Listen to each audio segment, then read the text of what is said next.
Hey everyone, this is Jake Bivens. Thank you for joining us today on our third live webinar. We really appreciate you guys taking the time out of your days to join us for these webinars. So we do appreciate that, so thank you. We also appreciate the feedback that we've received from the last couple webinars, and hopefully you guys continue to send in that feedback so we can continue to improve these in the future. So thank you for that. So today's webinar is pretty exciting. So today is on the basics of reading the kinematic sequence graph. The kinematic sequence graph is one of the most valuable tools when using 3D, but it's also one of the most challenging concepts to grasp. It's something that, you know, can scare a lot of coaches, away. They look for other pieces in the software, but it is very valuable. And once you start to get the hang of it, can really enhance player development. So we wanted to go over the basics of that, and we'll really try to simplify the process. And the goal of today's webinar is for everyone to walk away with a better understanding of interpreting the kinematic sequence so that you can take what you've learned and then apply it to your coaching and player development. So some of the things we'll discuss today, the peak speed sequence, what's an efficient kinematic sequence, how to spot an inefficient kinematic sequence, the acceleration and deceleration phases, peak speeds and speed gains, so taking note of how fast the player is rotating as well as how well they're transferring energy, tighter versus looser movers. So this is one way we can start to understand how a player moves. You know, aside from mobility screens, we want to see how mobility can play a role in the kinematic sequence graph, any graph flags and disruptions, and kind of what to look for with those common flags. And as always, you guys can ask questions in the go-to menu bar as we go. We want this to be really engaging, so please ask questions, you know, during the PowerPoint presentation, and we'll get to those, you know, if they apply as soon as we can. I want to introduce Logan Maloney. Thanks for joining us today, Logan. He'll be manning the questions, and go ahead and you can introduce yourself. Hey, thanks, Jake. Excited to be here. This is a great webinar to really kind of help you guys expand your knowledge, and really excited to field some of your questions and see what you guys got going on. So let's get this thing started. Awesome. Cool. So the first thing I want to look at is really just the kinematic sequence. I want to go over some key terms and, you know, just a few points just so we all have some base knowledge of the kinematic sequence. So I'm going to go ahead and share the example graph now. So as you can see, let's see actually.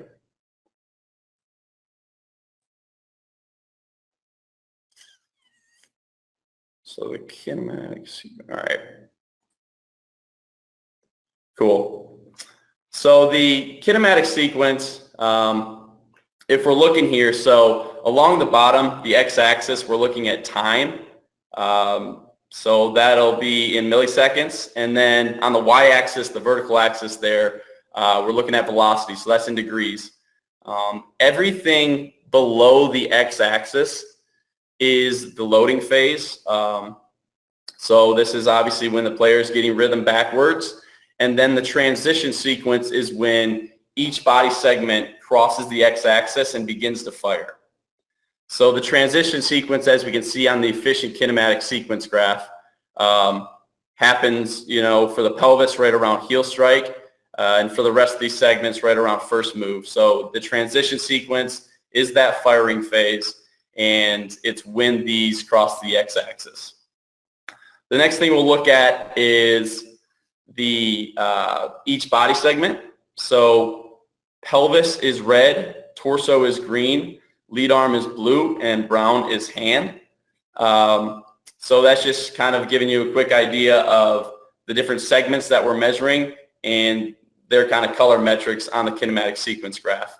And then these vertical lines here, we have the first one being heel strike, second being first move, and then the third being contact. I'd say with the majority of your players, you are going to see heel strike being before first move, but that's not always the case. We know that some players will, you know, fire those hands before the pelvis begins to accelerate, so that's something to look for as well. But I would say with the majority of the players, especially if you're working with high level players, is that, heel strike is before first move. So that's just a quick background of what we're looking at in the kinematic sequence. And now we can start to look at,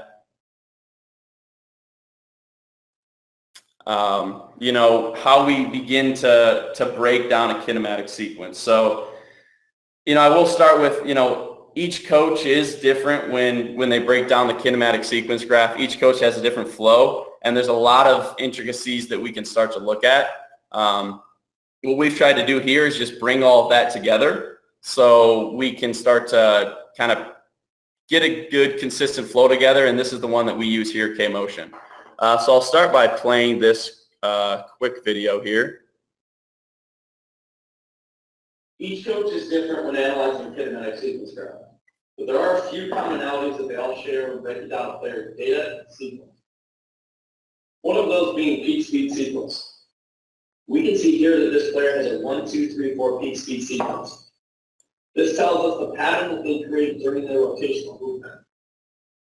If you work with a wide range of players, different ages and skill levels, you'll see a lot of players who pull in different signature patterns. And not all great hitters have efficient sequences. But hitters who are out of sequence, all things being equal, are generally less able to transfer energy and swing efficiently. One result is it takes an efficient hitter longer to create their swing. They need more time to swing, so they must commit the pitches earlier. With less time during the pitch recognition phase, they gather less information.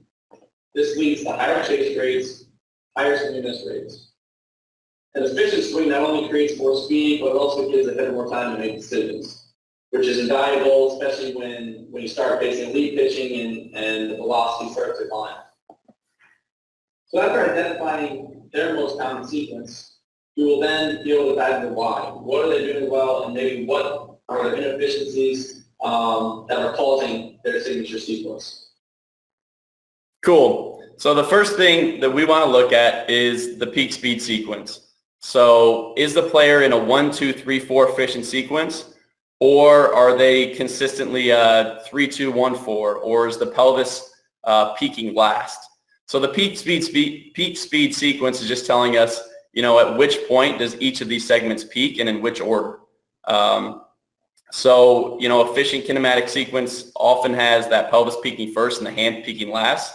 I think with a lot of professional hitters even, we do see a 1, 3, 2, 4 sequence. But really, the most thing to key in on is what is this player sequence? What are they doing consistently? And then we can begin to start looking at why they're creating this consistent sequence. So the first thing we'll look at is the peak speed sequence.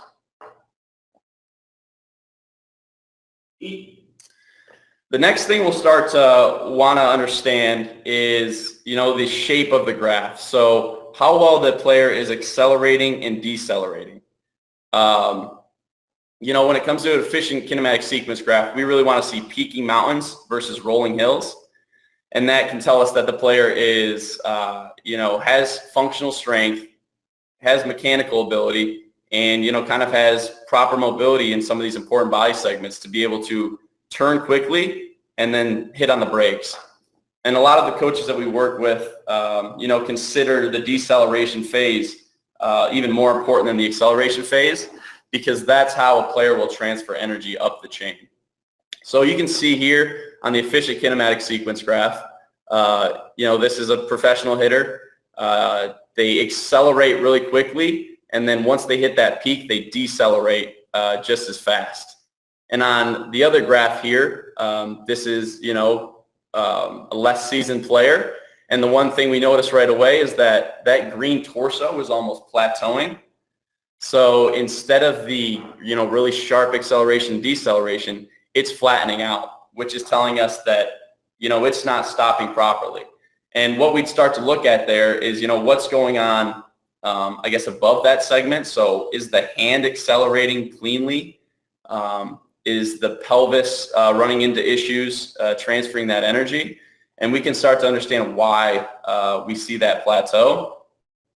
But it's the acceleration deceleration phase is just a good thing to key in on when you first look at a graph, and you can usually instantly tell, this player is accelerating extremely well, but they're not stopping, or they're decelerating well, but they have some issues accelerating. So in the K-Baseball software, we'll always have this efficient kinematic sequence graph up if you want to use that. And, you can begin to compare your players to what the efficient kinematic sequence graph is. And I'll play this quick audio. The next trait we will highlight is the shape of the graph. We like to see sharp acceleration and deceleration patterns, or black diamonds, not ponytails, meaning the steeper the lines, the better. Many younger athletes, or those who don't have proper functional strength, efficient rotational movement patterns, injury history, or mobility difficulties, may struggle to create sharp accelerations and decelerations.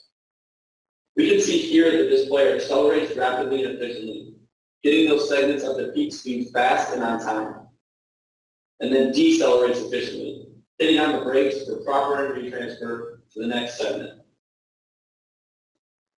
And the other thing we'll notice here is if you look at the inefficient graph there, that player is not decelerating until, a few seconds after contact.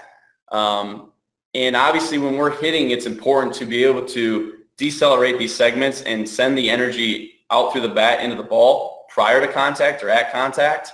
So this becomes a problem when they're decelerating past contact and those lines are really flattening.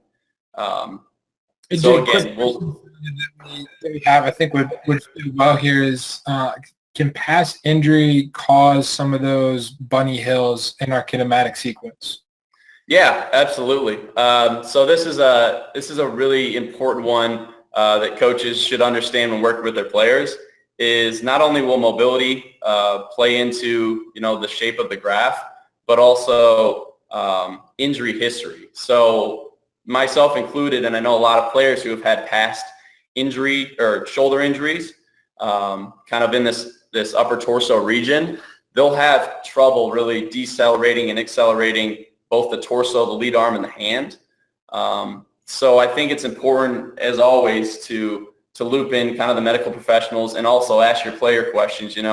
Have you had an injury with this body segment? We see a lot of players who can't decelerate the pelvis, and then we'll come to find out that they have sprained their ankle 5 to 10 times, and they really struggle to create strength and stay healthy with that ankle. So that's an important thing to key in on when you see some of these intricacies and some of these rolling hills. Is there a past injury that could be causing this? I think that's a really important question that we can start to ask there.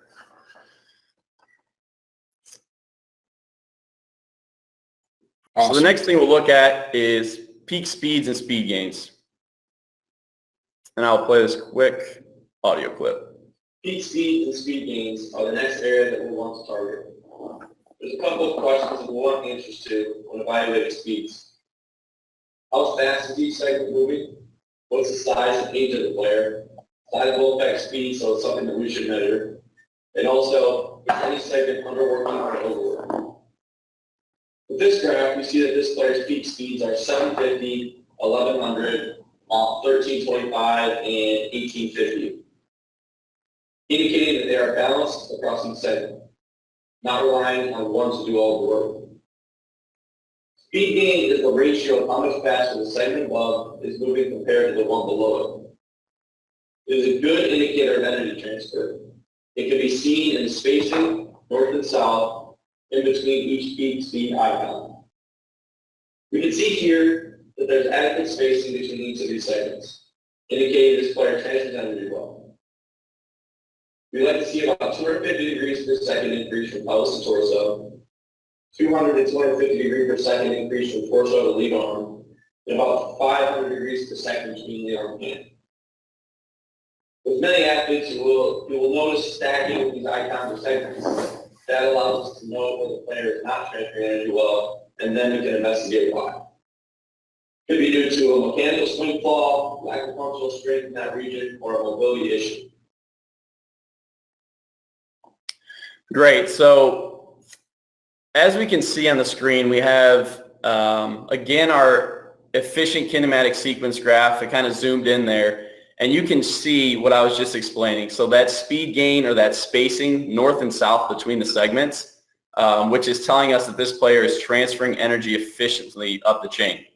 The picture right next to it is the arm stacking on top of the torso, which shows us, I mean, that's probably a speed gain of less than 100 degrees per second.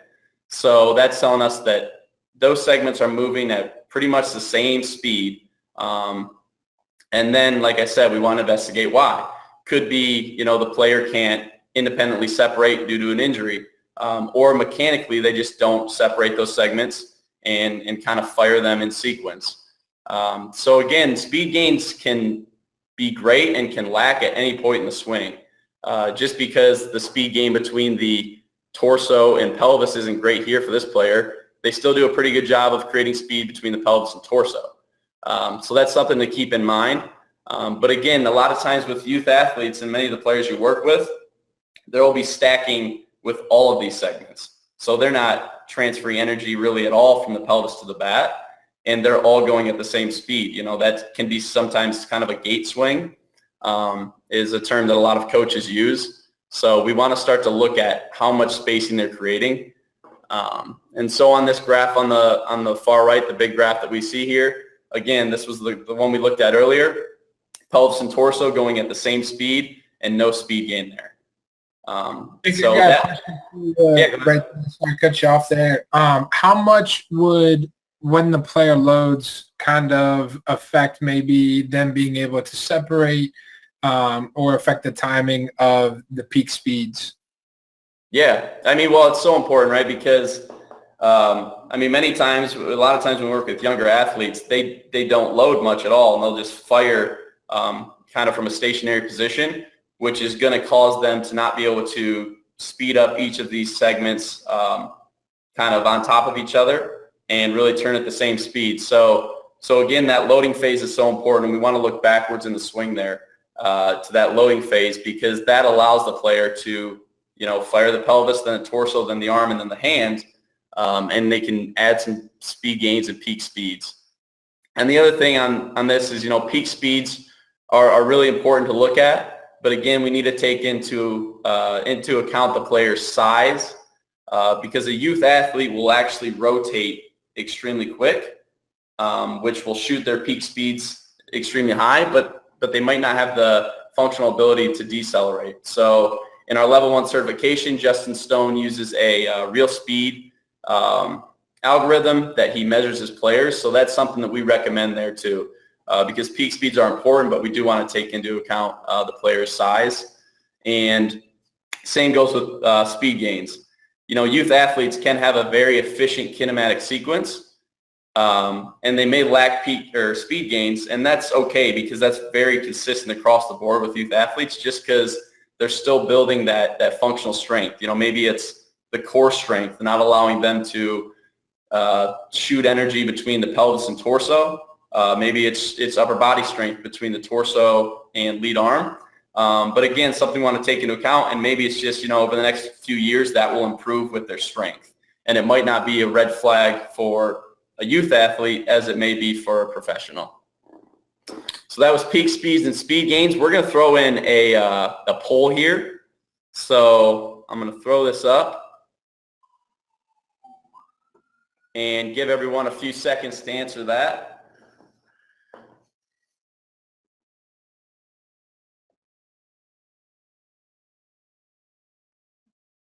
So really here we're looking at, what's considered an elite speed gain between the pelvis and torso. Cool. We'll give everybody about 10 to 15 more seconds to answer this one.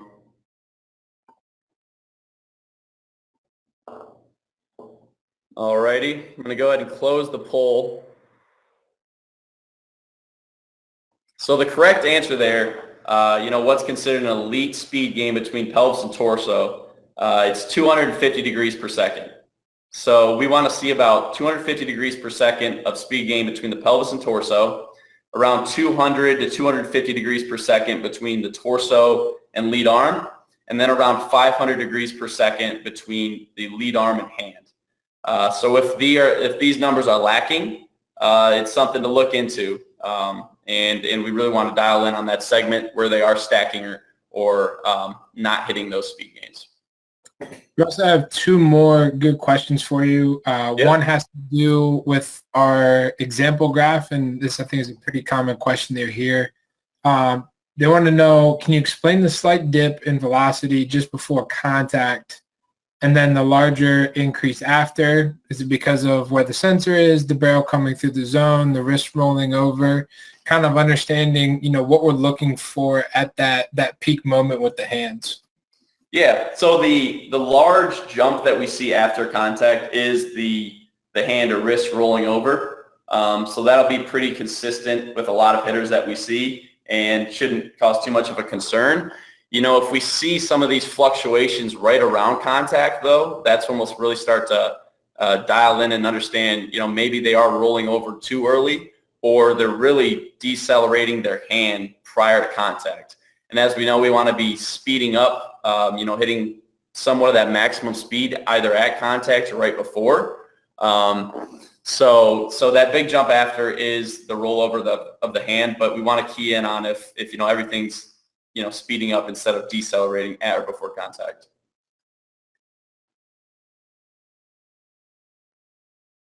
The other one that we have is, what is one of the most common issues that we see when the speed gain from the torso to the lead arm isn't that great? Is it more of a strength inefficiency, or we're looking at something movement, maybe both? Yeah, that's a great question because we see that so often, the speed gain lacking between the torso and lead arm. And I can say for some players, it is injury related.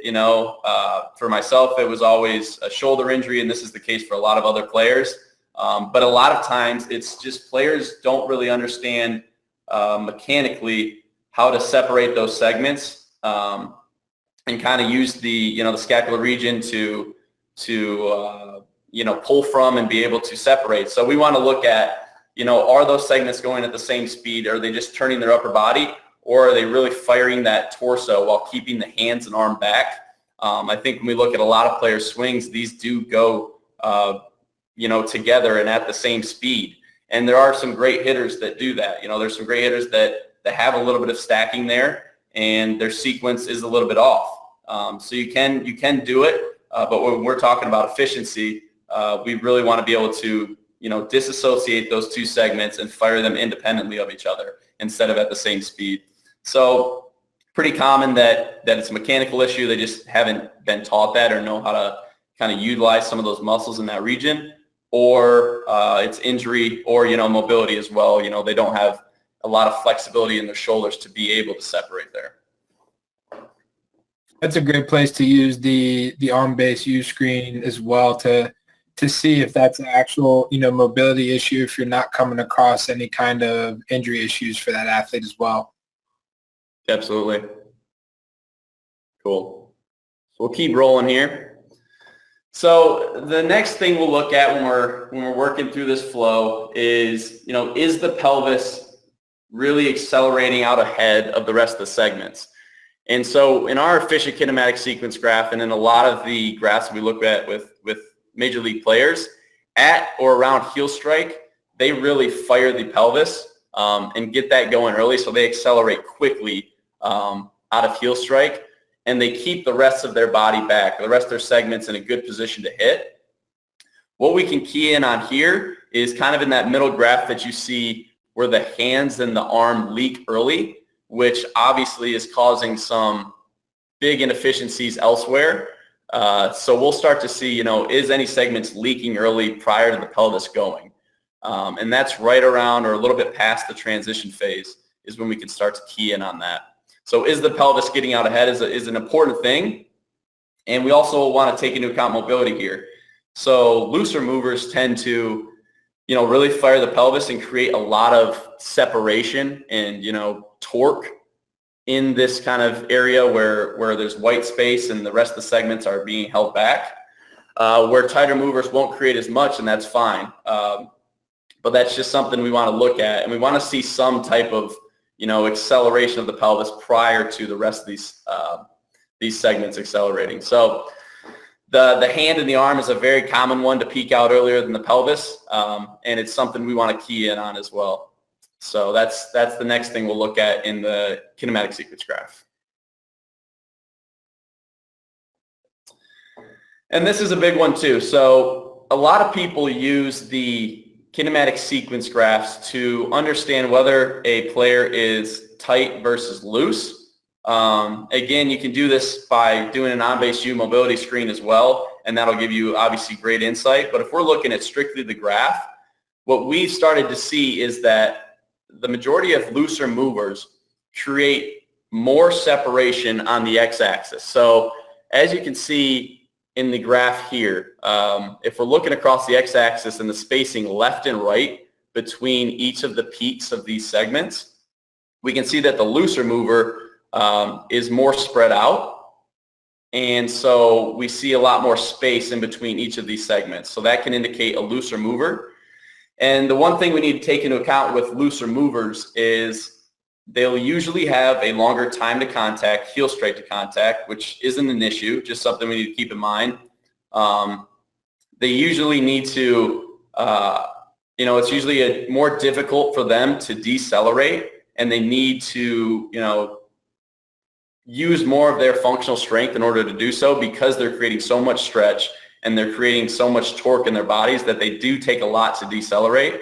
And then obviously, like I just mentioned, the stretch is going to usually be greater with looser movers. But that's the one thing we'll look at is, is how much separation are they creating on the x-axis here between each segment. So you can see a looser mover here. And then on the other hand, we have a tighter mover. So with tighter movers, there'll be less separation on the x-axis, usually easier for them to decelerate, and usually a lot quicker time to contact, heel strike to contact. Again, just a few nuances of both of these movers. Neither are better or worse than the other. Just something we want to look at when looking at a graph, and it can give some great insight into how a player is moving. So we see here, like I mentioned earlier, this is an elite MLB hitter, and he's not creating much, spacing when the pelvis accelerates through the transition sequence. And that's kind of an indication that he is a much tighter mover, and it's not a big red flag.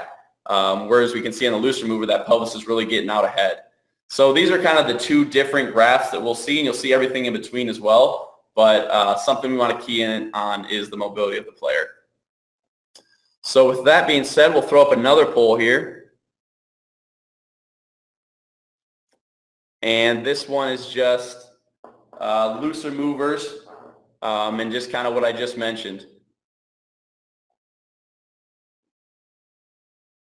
Cool. So we'll give everybody about 20 more seconds to answer here.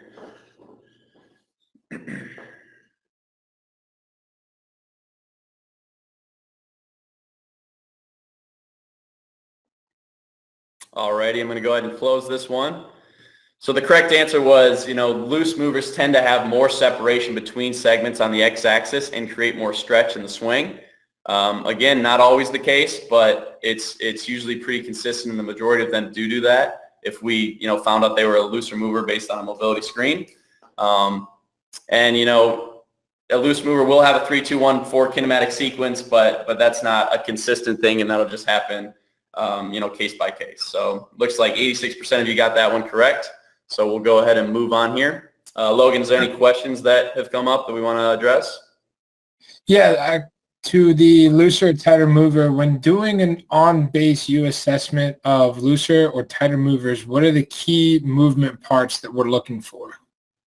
Yeah, so, we'll want to see, if you have the on-base U certification, or if you've gone through one of their courses, one thing they really want to see is, can you disassociate the upper body from the lower body?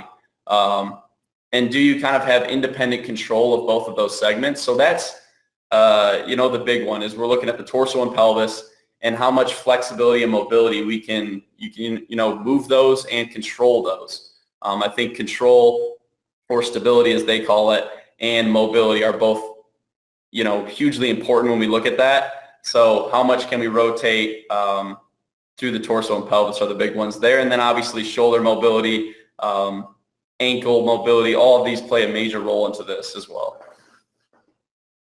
Follow up to that one, Jake, and I think it's really important, not as much between the tighter and looser movers, but when we're collecting this data to be looked at, what's the best way to do it? Do we want to do it off a tee, off of flips, different locations to see how the hitter reacts to it? What's your recommendation there? Yeah, that's a great question. Glad someone asked that. So when we're taking a baseline of a player, I've mentioned this on past webinars, but we do want to capture, or we would prefer to capture off of some type of velocity. So what'll tend to happen when we, hit off of the tee, and, we can still gain some incredible information off of the tee, but there are going to be a few things that differ from a tee and, a pitching machine or live in game. Off of the tee, players will tend to rotate a little bit greater. They'll create more of a steep shoulder plane because they're trying to create this power and they have time to off of the tee. And then some of their acceleration and deceleration patterns won't be as sharp as if they were coming from a live or velocity pitch, because they don't have to react as quick and they don't have to stop as quick.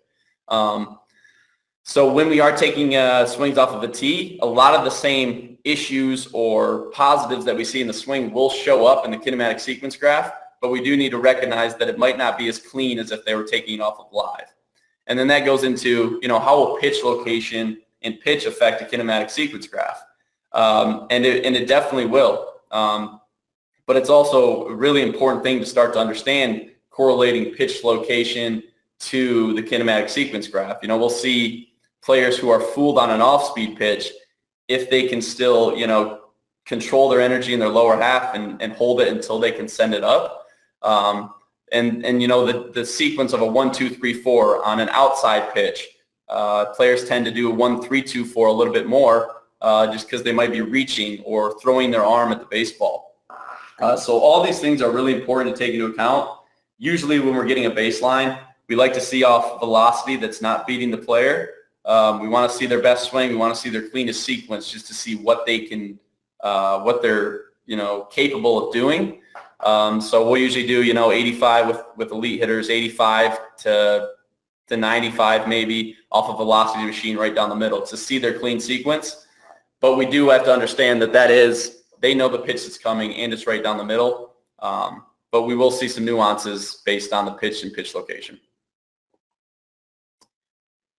Cool. So the next thing here that we will start to look at after we've analyzed the first few things is, are there any flags or disruptions in the graph? A lot of times during the acceleration phase, as you can see in these two graphs, the player will, really plateau, or they'll actually dip and decelerate before accelerating again. And this can be due to many different reasons, but we want to take note of it. We've had a player before we were working with where they were getting so internally rotated, at heel strike and first move that they couldn't decelerate, cleanly because of their upper body was really holding them back from decelerating. So they had a pattern similar to you're seeing here as an acceleration stop and then deceleration to acceleration again. So we want to take note of these disruptions in the graph and see if they're consistent across all of the graphs, because then we can start to understand, are you in pain when you're swinging? Do you have an injury history? Is it a mobility issue in your hips, why you can't accelerate cleanly? So these are kind of things we'll need to really, diagnose and then dive into why, but something to take note of if there isn't a clean sequence going on here. And you'll see these flags across the board. You'll see them with the pelvis, torso, lead arm, hand, both in the acceleration and deceleration phase.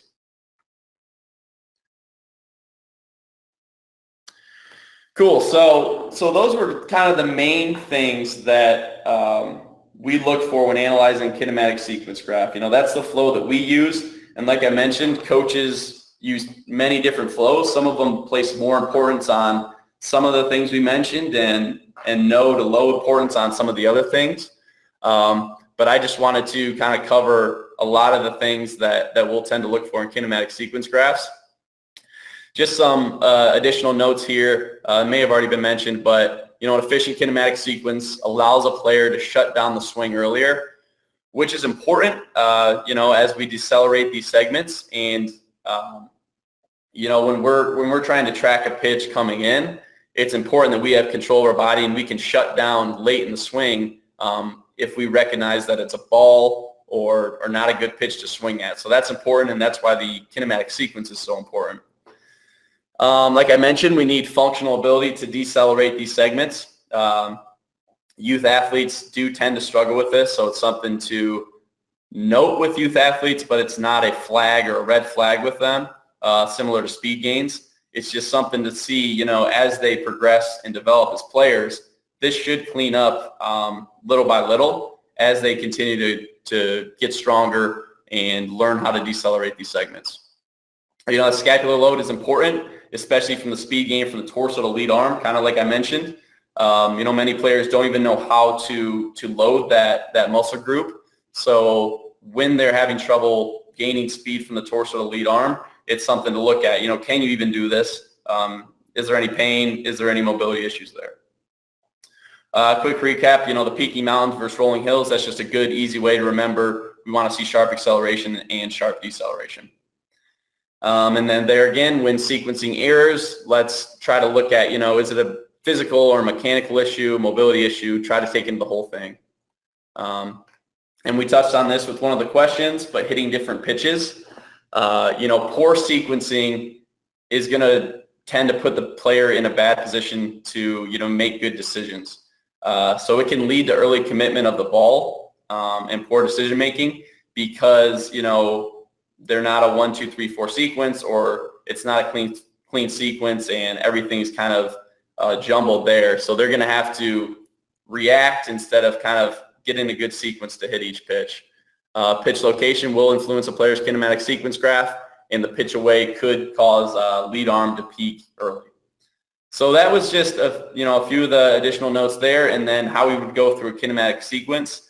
We'll open this up to any questions that we have, and feel free to ask anything.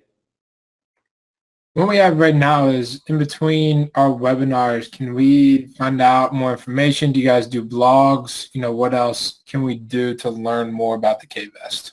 Yeah, absolutely. So there's a couple things there. So we have our level 1 certification that's online. That's extremely valuable to understanding the K-Vest and understanding 3D and how to apply it to player development. So I would recommend taking that level 1 certification. It goes in depth in a lot of this kinematic sequence stuff, and I'm just going to go ahead and cite that whole certification for this PowerPoint because that's where we get a lot of our information. If you are K-Baseball level 1 certified, we have a private Facebook page for level 1 certified professionals where we interact with the customers and provide them more additional educational resources. And then for K-Vest owners, we're always here to chat about your players or your system. We have a great team of support specialists and success specialists in that. So please reach out if you do have a K-Vest or you want to learn more, and we'll help you there. What do you feel is the most common reason for first move occurring prior or at the same time heel strike? Yeah, so if we look at how we measure first move and heel strike, first move is measured when the hands begin, or the hand sensor really begins committing to the ball at 100 degrees per second. And what that tends to do is take out any stylistic movements that a player might have. And heel strike is measured, when the pelvis begins committing towards the baseball. So what it's telling us, kind of at a foundational level, is that the hands are hitting 100 degrees per second prior to the pelvis hitting their kind of accelerate, their max external rotation and then acceleration. So if first move's coming before heel strike, that's telling us that their hands are going before, their engine, their body is really turning. And that's usually indicative of hands leaking early, very handsy swing. So with tighter movers, those might be closer together, but when they're on top of each other or first move before heel strike, I wouldn't say that that's ideal just because the hands are going before the torso and pelvis are really ready. When we're looking at the graphs, how many times, should we dive into looking at the graph, do I want to look at every pitch? Should I note certain ones that I want to look at? How would you attack looking at the graph and, in that sense? Yeah, absolutely. That's going to be, different for every coach and every program that you're going through. I think it's important to, if you are capturing players daily, to look at their kinematic sequence daily. Again, depending on the player that you're working with, and coaches usually understand their players best. If they even want to show the player the kinematic sequence graph, it's a lot of information that can overwhelm the player. So maybe you keep that from them at the start, but as they progress and improve, you can show them later on. But as far as looking at it, you can definitely start to see, small gains every single day that you're capturing. If you're not capturing every single day, then you can look at it every week or even greater than that. But we do want to see if these drills, if these lessons or the strength training that we're doing is paying off. So it's important to check these on a regular basis. And you can do it after each session as well. Awesome. That's all the questions that I have on my end. If nobody has anything else, Jake. Cool. Yeah, we'll give about one more minute if anybody has some last follow-up questions. But again, we really appreciate everybody joining us today. And like I said, there's more information online at our website, and as well as our level 1 certification. So please reach out if you missed anything from today's webinar, you want to have a follow-up conversation about it, and we'll make sure to help you there. And then again, please send feedback on this webinar and things you want to see in future webinars. So we appreciate your time. Logan, you want to say anything else? You good? I think I'm good. We appreciate you guys coming out and spending some time with us. Looks like we did get one more here at the end. Nice. Is there a move to next swing button to scroll through sequence graphs? So not, on the kinematic sequence graph when we're looking at it, not on that page specifically, but if we go back to the software, we can start to look at each swing individually and look at their kinematic sequence graph. So in the performance graphs, no, but when we, go into Client Manager and look at that player's swings, we can look at each swing that he took and start to, really dive into what each swing is doing with the kinematic sequence graph. Awesome. Well, thanks, everybody. I'm going to go ahead and end this. Thanks again. Hopefully, we learned a little bit about kinematic sequence graphs today. So thank you.